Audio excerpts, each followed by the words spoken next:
কথা বলবো না একদম। এখন সে মানুষটা এতটুকু অযোগ্য হয়ে গেছে যে নিজের স্বপ্নটা পর্যন্ত দেখতে পারবে না। আজকের পর থেকে তুমি আর কোনোদিন আমার সাথে কথা বলবা না। নাফিস না, আমি তো পণ্য, এই পণ্য নট ফর সেল।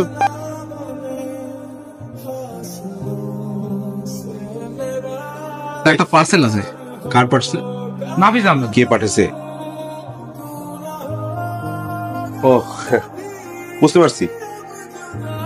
আরে ওর হ্যালো, কোথায় তুমি? ঘুমাই। ওঠো, দেখা করবো, বের হও। নাফিস উঠো। বাসা ওভেন কেন পাঠিয়েছে? কারণ তোমার বাসায় ওভেন ছিল না। তুমি কিছুদিন আগে বাসায় গেলা, সবকিছু দেখে টেখে দুদিন পর একটা আলমারি পাঠিয়ে দিচ্ছ। কি বুঝাইতে চাও?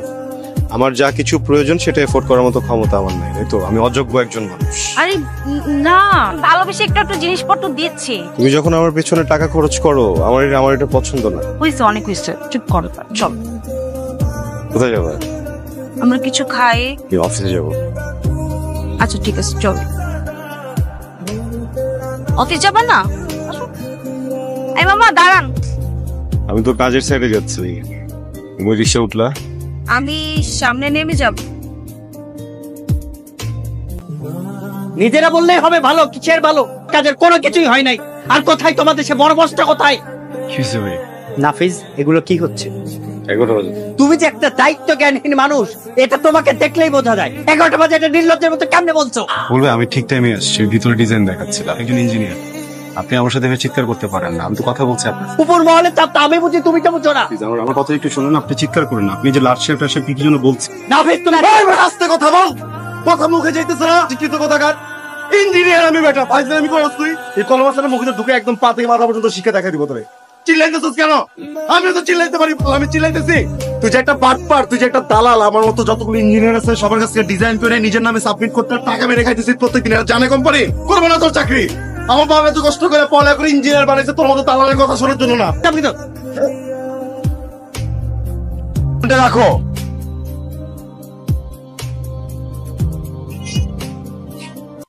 একটু বাজে বিহেভ করে ফেলছি না? খুবই সরি। আসলে ওই প্রজেক্ট ম্যানেজারের সাথে অফিসে তুই বাজে রকম একটা সিন ক্রিয়েট হয়েছে। আমি চাকরি ছেড়ে দিয়েছি, বুঝছো?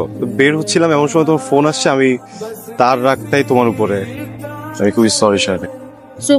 ভাবছি একটা ফার্ম দিব, আর যদি দিতে না পারি তাহলে গ্রামে যে কৃষি কাজ করবো, চাষাবাদ করবো। আরে তুমি হাসতেছো কেন? তা আসলে মিন করে বললাম। ভালো ডিসিশন নিয়েছি।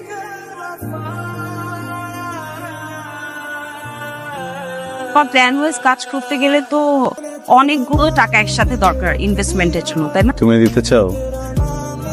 একটা থাপ্পড় দিব। আরে না, আমি দিব না। আমার 2-3টা কন্ট্যাক্ট আছে পরিচিত। তুমি চাইলে ওদের সাথে কথা বলে নিতে পারো। তোমার প্ল্যান তুমি শেয়ার করতে পারো। দেখা যাক। ধন্যবাদ। দেখো,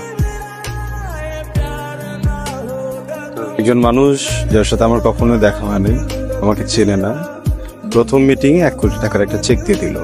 ব্যাপারটা কি স্বাভাবিক? স্বাভাবিক। তুমি এত অস্থির হইতেছো কেন? আমাকে বোকা বানায়ও না। উনি তোমার পরিচিত, তাই না? চোখ সরায়ও না।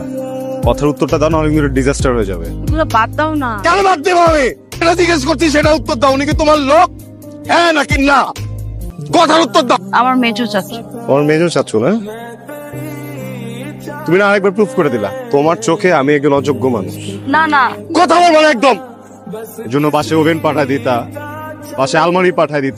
এখন সে মানুষটা এতটুকু অযোগ্য হয়ে গেছে যে নিজের স্বপ্নটা পর্যন্ত দেখতে পারবে না। আমি গরিব, তোমাদের মতো এত টাকা পয়সা আমার কাছে নাই, আমার বাপের কাছে নাই। আমার বাবা একজন কৃষক, তার পকেটে যে কয় টাকা ছিল সেই কয় টাকা দিয়ে উনি আমাকে যে পড়ালেখা করতে পারছে, আমাকে ওইটাই করাইছে। আমি ওই শিক্ষাগত যোগ্যতা দিয়ে কিছু না কিছু করতে চাই। তোমার চাচা মামার টাকা দেয় না। এরকম না ব্যাপার। এইরকমই। আগে জানতে না যে আমার টাকা নাই? তোর আসছো কেন সম্পর্কে? টাকা দেখে আসতা। শারমিন, আজকের পর থেকে তুমি আর কোনোদিন আমার সাথে কথা বলবা না। নাফিস না, আমি তো পণ্য, এই পণ্য নট ফর সেল। বুঝতে পারতেছি আপনার সিচুয়েশনটা। তোমার বান্ধবী শারমিন একজন দুর্দান্ত মানুষ, আমিও তার ব্যাপারে খুবই সিরিয়াস। কিন্তু দেখো, এত নিবেদিত প্রেমিকা না আমি হজম করতে পারবো না। ভাইয়া, আমরা না একটু বসি। আমি থাকবো, লামিয়া থাকবে, কথা দিচ্ছি সামনে কোনো পাগলামি করবে না। কিন্তু আপনাদের না দুজনের সামনাসামনি বসে কথা বলাটা খুব জরুরি। খুব ভেঙে বসে। আপনি তো শারমিনের পাস্ট সম্পর্কে সবই জানেন। ওর আগের রিলেশনটাতে আর এত বেশি কষ্ট পেয়েছে, কোনো কোনোভাবে চায় না আপনি ওর জীবন থেকে হারায় যান। ও আপনাকে আঁকড়ে ধরে রাখতে চায়, এই জন্য না ও সবসময় বেশি বেশি ভাবে আপনাকে নিয়ে। তোমার জায়গাটা একটু ক্লিয়ার করতে চাই। দেখো, সম্পর্কটা তো মেলা দিনের, এটা নিয়ে নতুন করে বলার মতো আর কিছু নাই। আমি আসলে সম্পর্কটাই আর রাখতে চাচ্ছি না। ওঠার ডিসিশন তুমি নিতে পারো না, তাই না? আমি যা যা করছি, যা যা করি রিলেশনশিপে, সব আমাদের ফিউচারের কথা চিন্তা করে করছি। শারমিন, তোমার মনে আছে আমাদের প্রথম কোথায় দেখা হয়েছিল? রবীন্দ্র সরোবরে। ছোট্ট কিছু বাচ্চাকে তুমি আইসক্রিম কিনে দিচ্ছি। আমি ভাবছিলাম তুমি হয়তো ওদের বড় বোন। এত সুন্দর একটা দৃশ্য, সুন্দর একটা মানুষ, খুব লোভ হচ্ছিল আমি তোমার সাথে কিছুক্ষণ কথা বলবো। সেই কথা বলতে গিয়ে পরিচয়, এই কথা থেকে সম্পর্ক, সেখান থেকে তুমি আমাকে গিফট দেওয়া শুরু করলে, এরপর তুমি আমাকে টাকা দেওয়া শুরু করলে। কিছুদিন পর দেখা যাবে আমার সংসারটাই তুমি চালাচ্ছ। সম্পর্কতে আমার কন্ট্রিবিউশনের জায়গাটা কোথায় একটু বলো তো? তুই ভালোবাসা আর কিছু না? কি সেটা বলছি কখনো? সবকিছু বলতে হয় না শারমিন। তোমার আর আমার এই সম্পর্কতে আমি শুধু তোমাকেই চেয়েছি, অন্য কিছু চাইনি। আমি পারবো না। শারমিন, আমার জীবনের সব থেকে সুন্দর মুহূর্তগুলো তুমি আমাকে দিয়েছো। এত সুন্দর মানুষ আমি কখনো দেখিনি।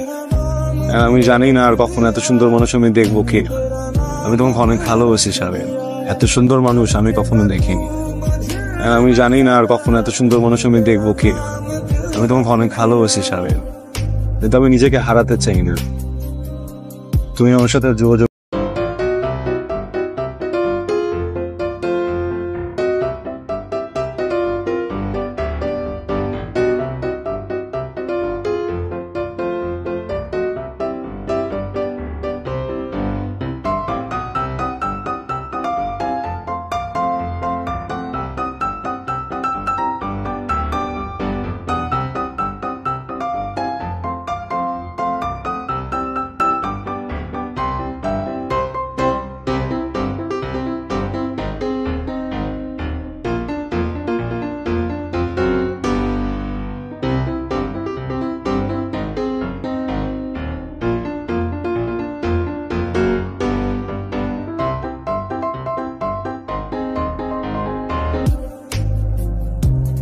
আমার বুকটা অনেক ভারী হয়েছে, আমি ভার নিতে পারতেছি না। তোমাকে একা ভার নিতে কে বলছে? আমি আছি না। তুমি আমাকে কখনো ছেড়ো না। I love you. I love you too. I love you more.